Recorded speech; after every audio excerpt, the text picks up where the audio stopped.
HighBridge, a division of Recorded Books, presents Being the Change, a guide for advocates and activists on staying healthy, inspired, and driven. By Dara G. Friedman-Wheeler, Ph.D., and Jamie Sue Bodenlos, Ph.D. Read by Nicol Zanzarella. Publisher's Note: in this audio edition, you will hear references to tables, figures, and an appendix present in the print and ebook formats of the book. Introduction. Starting now to change the world. How wonderful it is that no one has to wait, but can start right now to gradually change the world. Anne Frank. We, Dara and Jamie, the authors of this book, are academic clinical psychologists. We both have always cared about issues, global, societal, and political, that affect us all, and perhaps we were more engaged than some. But it wasn't until a few years ago that we decided to become very intentionally engaged, to think about exactly what level of civic involvement we wanted to have, and about how to make that happen. We felt we could move the needle on social issues we cared about, whether that was through our paid work as clinicians, teachers, and researchers, or outside of our day jobs, or both. We were at stages in our lives in which this seemed tricky. We had young children, full-time jobs, and a host of other commitments. We voted and we kept up with the news, but we weren't sure how to make time for advocacy activities. Fortunately, we realized pretty readily that our training as clinical psychologists and our experience using it to help people with a range of problems came in handy in navigating these challenges. As we supported each other's efforts to engage more deeply in change-making, we found ourselves reminding each other of cognitive behavior therapy strategies, and we had the idea that maybe other people could benefit from these ideas too. We started with a short column for the newsletter of a professional organization, speaking mainly to others with similar career paths as ours. Based on feedback we received from colleagues who read our column, we now find ourselves here, hoping to share these concepts and techniques with everyone who wants to be the change and to maintain some sense of healthy balance in their lives. You probably recognize the expression, "be the change you wish to see in the world," the saying on which the title for this book is based. This quote is often attributed to Mahatma Gandhi, although it turns out there's not much reason to believe he actually said it. Nonetheless, many of us seem to take these words to heart, and some dedicate their lives to making things better for future generations through their career paths, through voluntary social and community engagement, or in other ways. There are many ways to engage in social action, also sometimes called justice work, to make the world a better place. This book is intended for listeners who want to be engaged in social action or justice work, or for listeners who want their current work, whether as care providers, organizers, activists, helping professionals, or volunteers, to be more sustainable and to have more of an impact. Many emotional ups and downs come with this work. This book is here to help you navigate them. Whether you are new to social action or have been working on advocacy for decades, this book is for you. It's meant to be a support, to help you with various barriers that affect your ability to be effective as you navigate the challenges in making the world a better place. What is social action? As you will hear throughout this book, we think of social action as any efforts aimed at making positive change in society or the world. Some definitions focus on organized efforts and on those that change institutional structures, and we certainly include this type of work in our conceptualization. But we believe there are other ways to make positive social change too, including work done at the individual level, and either at your job or outside of your job. Some of us make positive social change through our careers as school teachers, social workers, lawyers, scientists, or nonprofit professionals. Some of us may think of ourselves as activists with respect to issues, such as the environment or civil liberties. But maybe you don't think of yourself as an activist. Perhaps you are making positive change in the world in another way by serving on the Parent-Teacher Association, PTA, being a part of your local Rotary Club, delivering nutritious meals to people in need via a community-based meal program, participating in a Big Brother or Big Sister organization, or infusing an equitable or anti-racist perspective into everything you do professionally and personally. Our work could be explicitly political, or it could be aimed more broadly at making positive social change. In other words, this work can take many forms. Efforts that may constitute social action or justice work include the following. This is a non-comprehensive list. Attending protests, making phone calls or writing letters or postcards to those in power, working in politics, working to influence policy, working in the public sector or in social services, working for or with a nonprofit organization, engaging in community organizing. There are myriad ways to make the world a better place. Many people see their entire lives through this lens. They may not be employed by an organization that shares that mission, but they may do their own jobs and conduct their daily lives with that goal in mind. For example, perhaps you work for a bank. You manage a team, and you start your job every day by thinking about how you can make your team members' jobs easier and remove barriers that affect their lives, such as finding good child care or elder care. Maybe at this point you don't even think about that explicitly. It's just what you've always done. Or maybe you are committed to equity, so you constantly question if your own behaviors, your team members' behaviors, or the practices and policies of the bank are fair to all customers regardless of sex, race, or other characteristics. Perhaps you are a reading specialist, so your primary job is to teach kids to read, and you do it with the ultimate goal of empowering people to pursue their own dreams. Maybe you see the world through this lens to the degree that you consider the impact of everything you do, from buying coffee to answering your kids' questions about the world, on people in your community, or in other countries, or on the earth. There are all kinds of ways to do this work. You can create an equity committee at your kids' school or in your community.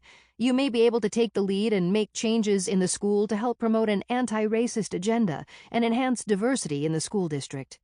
You might join the PTA or volunteer to lead your kids' scout troop, or during the winter, you might organize the collection and distribution of hats, scarves, and gloves to people who are currently without housing. You may volunteer to deliver food through a Meals on Wheels program that targets those vulnerable community members who have difficulty leaving their homes to get food. It may be that our skills can be useful in areas we haven't thought about. For instance, Jamie's friend, Ben, who is opening a jiu-jitsu studio in her town, has found a way to use this business venture to help the local community. He has partnered with a faculty member at a local university to run a 6-month pilot study to assess how participating in jiu-jitsu affects use of excessive force and reduces injuries by police officers in the region. Ben is passionate about this topic and hopes that the program will make a difference in the community. Imagine if his study were to reduce the use of force in a handful of police officers. Could that not possibly save a life or prevent an injury that may have occurred otherwise? That is a positive difference in the world, with implications well beyond the studio in which the skills are being learned. Both of us have been active in a number of the ways mentioned earlier as we seek to live our lives through a justice lens. I, Jamie, have volunteered for political campaigns, have been a speaker at several rallies, am involved in advocacy efforts for healthy foods in schools, and have used my classroom and conferences as ways to help people recognize their voice and to increase the dissemination of science through writing and community engagement. In 2020, my family and I delivered meals on Christmas Day through the rescue mission. In addition, I have spent my career doing research in underserved communities and continued to publish in this area to help people understand the factors related to health disparities and to better understand their effects. I, Dara, began my political engagement in 2017 when I started attending protests regularly. Noticing my consistent participation, the organizers of these events reached out to me with other opportunities for political action, and now I am a co-organizer of a local grassroots group, Allies for Democracy. At the same time, I had been advocating for more attention to be paid to racial justice in my local public school, and I ultimately went on to both co-found a neighborhood organization committed to equity and to serve on a PTA Diversity, Equity, and Inclusion Committee. More recently, I have sought to make sure that my professional work includes working toward justice. As department chair at Goucher College, I chose to focus my energy on advocating for my department colleagues, particularly my junior colleagues and those from historically minoritized groups. And in my current research, I am working to earn the trust of communities that are often not included in research. This book focuses on and gives examples of people who either work in a social action-oriented setting or dedicate some of their time outside of work to these activities.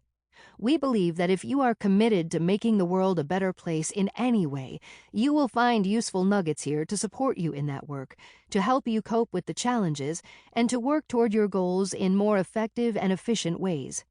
Indeed, this book is intended to make the world a better place by supporting those who are engaged in this work, enabling listeners to live more meaningful lives, and enabling their work to continue.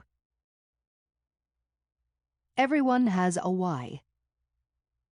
Some of us are motivated to do this work by the injustices we see around us. We may think, we can do better than this, or we have to do better than this. Some of the ideas that call us to action may have been with us since childhood. Perhaps we were raised to believe that we should leave the world a better place than we found it. Others may have been taught that when we see bad things happening, we have an obligation to do something. Looking away is not an option. Some may have been working in a job that was not terribly rewarding and started asking, could I be working in a field that matters more to me? Or, how can I do work that makes a difference in the world? Some of us did not have these messages instilled in us as children, but have come to this work as an adult through life experiences that showed us something that is terribly wrong in the world, or through an intentional search for meaningful work or for a legacy. Some may have shifted focus after losing a child to gun violence or to a chronic illness, starting a foundation or a lobbying group to address the issue. Others of us do what we do because we have lived the injustices in our society. We have faced barriers and oppression since childhood. Perhaps you fight for change because your life or the lives of those in your community depends on it. If you are a member of a marginalized group, you may well feel that leaving your house every day and the other behaviors that are a part of living your life are in themselves acts of resistance or activism. And maybe you've chosen to work more systematically on these issues too, so that your children and their children can live easier lives, or so that you can prevent more unnecessary deaths in your community. Perhaps you are tired of having tackled one barrier only to have another handful of them appear. Or maybe you don't want your grandsons to have to be taught how to behave in public so that they are not perceived as a threat. These are different motivations. Being drawn to justice work to help others is different from doing this work as a fight to survive. We, Dara and Jamie, recognize that feeling compelled to do this work for moral reasons when our own lives are largely fine is a privilege, and we think it's important to acknowledge these different paths toward fighting for a better world. Feeling that our lives have meaning is what keeps people going. Some of us may not be aware of exactly why we are driven to do the work we do, and it can be helpful to identify where that drive comes from. And some of us once knew why we sought out the work, but the big picture meaning can get lost in the details or bureaucracy of this work. We may need to remind ourselves from time to time what the long-term goal is or why the work is personally important to us. How this book can help you. Social action work comes with many challenges, both psychological and practical. Taking on additional responsibilities on top of an already busy life, needing to organize a group of people with varied goals and ideas, and sometimes challenging personalities, maintaining hope in the face of adversity and suffering, persisting when efforts do not seem to be working, and maintaining physical and emotional safety while doing the work, to name a few. This book addresses these obstacles and others. As you enter or engage more deeply in social action, it's important to have a clear-eyed look at what likely lies ahead in terms of the challenges you will face. We believe it's even more important to know and practice ahead of time how you will respond to or cope with these challenges. In recent years in the United States, more people have become involved and engaged than they were before.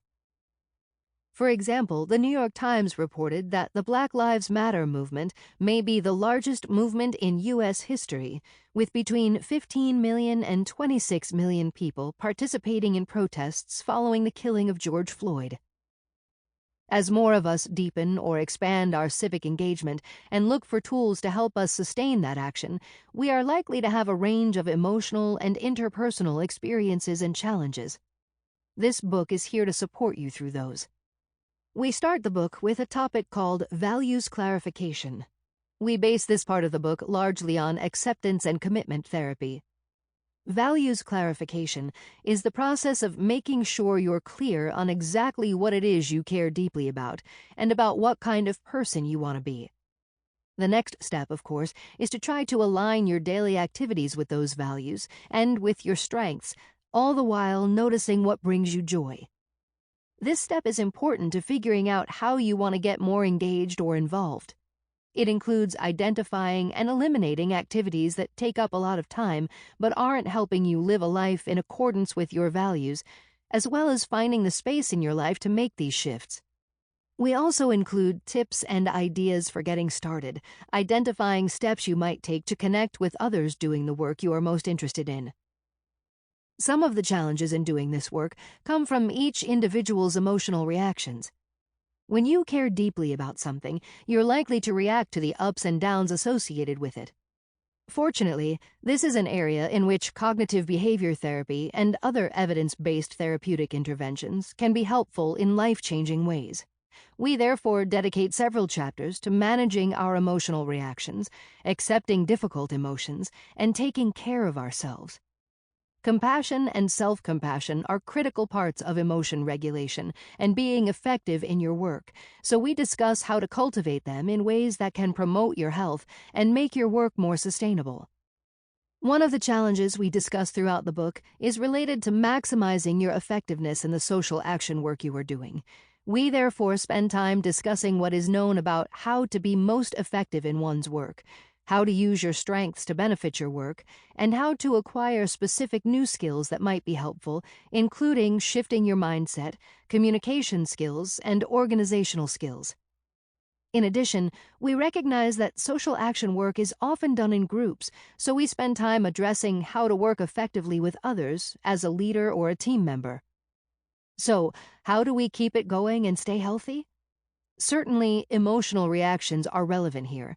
But in the last chapter, we zoom in on strategies for maintaining hope, motivation, and well-being in the long term, and in the context of this important work, which itself might evolve over time. We also explore the importance of our social support systems as we try to make changes in the world. If you are intrigued by any of the strategies or perspectives we introduce in this book, we encourage you to learn more about them. We provide an appendix that includes resources for doing so, which can be found in the print and e-book versions of this book. So, here we go. Thank you for listening to this book, and thank you for the work you are doing to make the world a better place. We are right here with you. Chapter 1. Tuning into your values and strengths. Pivot toward what matters. Stephen Hayes, founder of Acceptance and Commitment Therapy. When we feel the urge to get more involved in our communities, many of us have trouble figuring out where to start. Maybe you're at a total loss. Maybe it seems as though there's nothing you can do. You don't know anyone who does this kind of thing. You don't know of any organizations or meetings that are in your area, and you haven't the faintest idea how to find out if there even are any. Or perhaps you know of some opportunities, but you can't quite see yourself getting involved in any of the groups you know about. Alternatively, you may feel as though there's way too much to do. You get emails from organizations that share your values, and they are always asking for money, or time, or help, or attendance at events. Perhaps when you open these emails you feel like, yes, I'll do that, as though that will be your main focus for this work. But then, the next day you get an email about something completely different and think, oh, I should do that too. But there clearly isn't time to do all these things, and you start to feel a bit lost or overwhelmed. Enter values clarification. When is the last time you sat down and thought about exactly what is most important to you? We build our lives around our priorities, but we may also get swept up in things that seem important because of social pressures, but that are, in fact, not what we find most meaningful. In addition to making changes to your daily life based on your values, you can narrow down the possibilities and focus your efforts by considering your personal strengths, your skills, the ones you have and any you might want to learn, your background and experience, and your education and training. In this chapter, we guide you through considering these dimensions and how they might inform your social action work. Values in Acceptance and Commitment Therapy. Steve Hayes, in his Acceptance and Commitment Therapy, ACT, which is pronounced like the word act, not like the individual letters ACT, has developed a number of exercises to help us clarify our values. In ACT, this is part of the C, the commitment piece. What are we committing to? We are committing to living a life consistent with our values. Step 1 is figuring out just what those values are. Before we explore this first action, let's take a step back. Why are we talking about therapy? It turns out that techniques like acceptance and commitment from ACT and cognitive behavioral techniques from CBT, which we bring up in later chapters, can be instructive, even outside of the therapy setting. We have learned through experience that when we're trying to change our lifestyles to focus more on the issues we care about, the same exercises of acceptance and commitment come in handy. When we talk about values, we are talking about the things you believe to be important in the way you conduct yourself, whether in your work or life or in the way you interact with others. These may be things you learn from your family or in your childhood, either directly, such as being told explicitly that something is important, or by watching someone engage in behavior in line with a value and internalizing the message inherent in that. Or maybe they are things you realized on your own later in life. Values affect our choices. When we are presented with choices, we often choose the option that is linked to our values. Therefore, values inform the behaviors, decisions, experiences, and events that make up our lives. You may be thinking, I know my values, I know what's important to me, and that's great. Alternatively, you might be thinking, values? Family? Kindness? And that's great too. There are some exercises we can do to help us really hone in what is most important to us and to make those things more concrete and specific as we check to see if our daily activities truly reflect what is most important to us. For example, one exercise goes like this. Ask yourself, what kind of family member do I want to be? Let's make that even more specific. What kind of daughter, father, sibling, aunt, godparent do I want to be? Next, ask yourself, what does it look like for me to be that kind of godparent or other family member? What would I be doing if I were exactly the kind of godparent I wanted to be? Then would come another question. Am I doing it? If not, or if not always, what gets in the way? ACT offers a few creative ways to help us tune into our values. Some of these may seem a bit odd to you. The thing is, people often experience values clarification unintentionally, and it's frequently in the context of a difficult situation, a terminal diagnosis, the loss of a loved one. These types of life events sometimes help us see in high relief what is really important to us, what matters most. As one friend put it, while her husband was dying of cancer, everything else just falls away.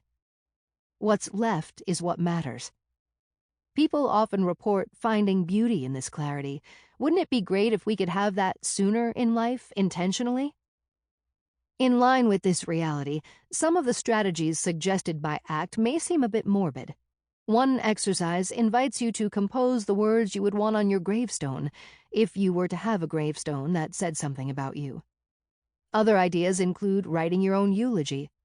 These can be interesting and illuminating exercises, especially when we get to the step that asks, are you living a life consistent with these values? Meeting Luke. Consider the example of Luke.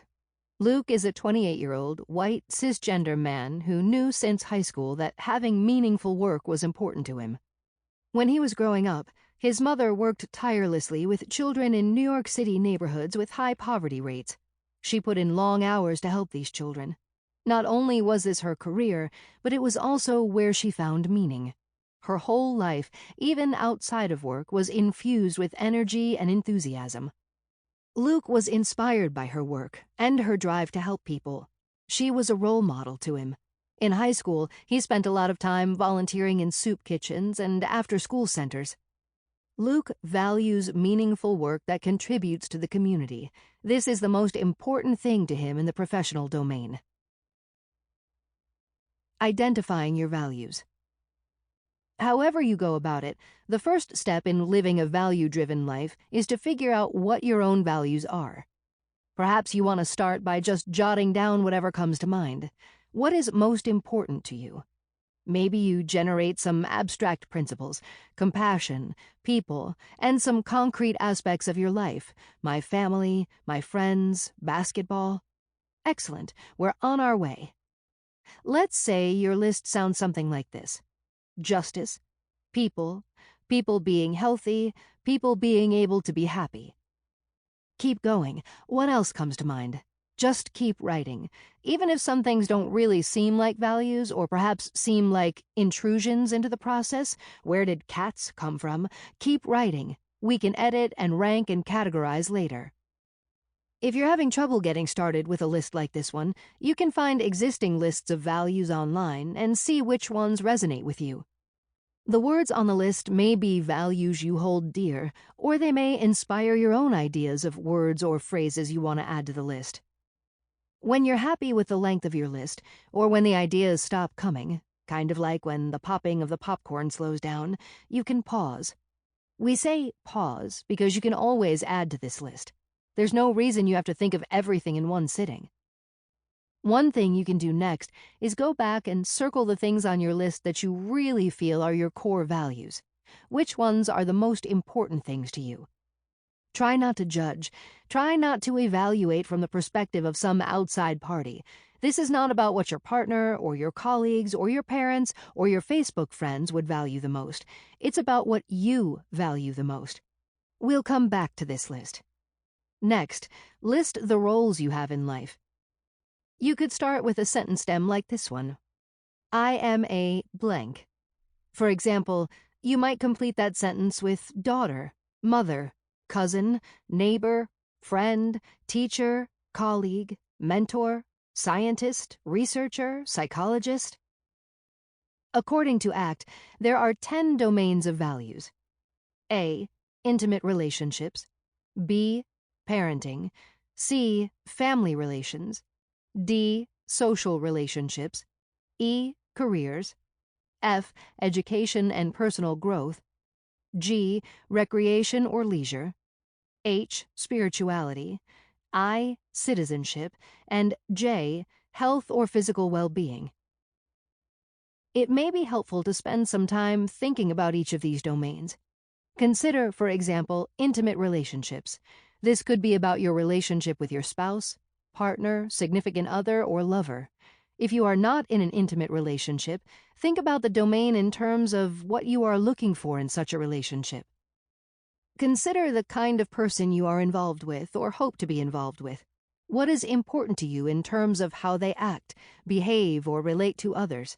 What is important to you in terms of how you behave in these relationships? How do you actually act or behave in the context of an intimate relationship? Which actions are most important to you, and what does that say about you? The domain of citizenship may be particularly relevant to this book. How would you like to contribute to your community, or communities, or to society as a whole? How do your activities illustrate this value? What do you really want to be about in this area in terms of your political, community, and social self? What values do your behaviors demonstrate in these domains? If someone has started this book, maybe it's in part because there are some discrepancies here. For example, perhaps we are not doing as much in this domain as we would like. Our values don't match up with how we spend our time. Or maybe we are doing too much and not really doing it in ways that are satisfying. We will come back to the topic of discrepancies. Once you list all the core roles or domains, and you do not have to list every last one, consider just listing the ones that seem most key to your identity. It's time to think about what kind of a daughter, brother, neighbor, or boss you want to be. For example, I, Dara, want to be a considerate daughter. I'd like to be a dependable and friendly neighbor.